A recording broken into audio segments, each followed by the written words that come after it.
अगर आप भी चाहते हैं पीयू म्यूजिक का वीडियो आप तक पहले पहुंचे तो लाल बटन के दबा के सब्सक्राइब करें और बेल आइकन को दबाना। बाजू बाजू शेरा वाली मैया की अखन अहाँ सब गोटे सुन रहल छी पीहू म्यूजिक के माध्यम से सिंगर मुरली दीवाना के मैया हमरो तू दर्शन देखा दहिने दर्शन देखा दहिने दर्शन देखा दहिने दर्शन देखा दहिने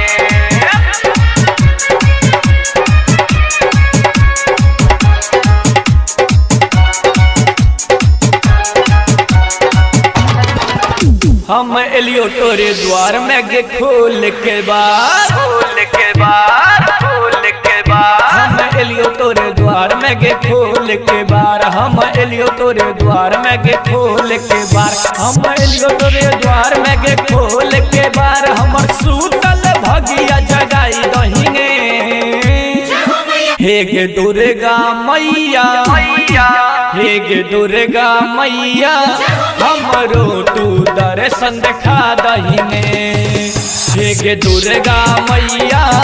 हमरो तू दर्शन देखा दहिने।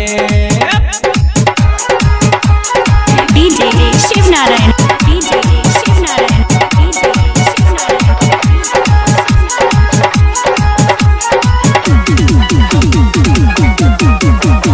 डीजे दुर्गा मैया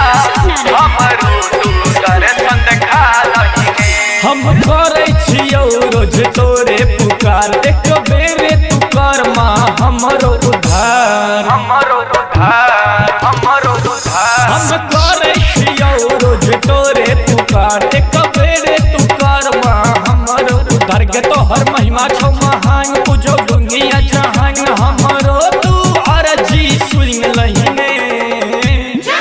हे गे दुर्गा मैया मैया हे गे दुर्गा मैया हमरो तू दर्शन देखा दहिने हे गे दुर्गा मैया हमरो तू दर्शन देखा दहिने। डीजे शिवनारायण डीजे शिवनारायण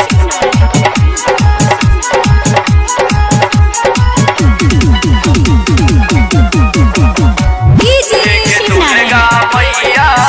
हमरो तू दर्शन देखा दहिने राइटर मोनू लिखै छौ गे तोरे भजन चंदन मुरारी पूजै छौ रोजे चरण रोजे चरा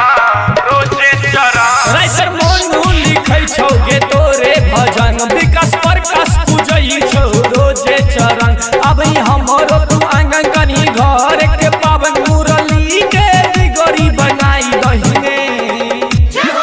हे गे दुर्गा मैया मैया हे गे दुर्गा मैया हमरो तू दर्शन देखा दहिने हे गे दुर्गा मैया